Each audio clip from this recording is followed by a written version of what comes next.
Kita mo na ba ang mga kakaibang istrukturang ito sa mga daungan at dalampasigan? Actually, wave attenuators sila.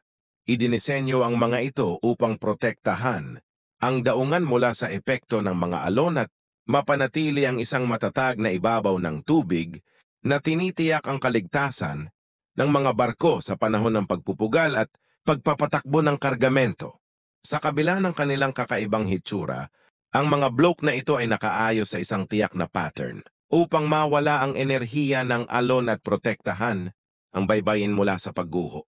Bagamat maaaring mukhang kakaiba, Yaspasht Prep sa isang sikat na check-in na lugar, nagsisilbi ang mga ito ng mahalagang layunin sa pagpapanatili ng infrastruktura ng daungan.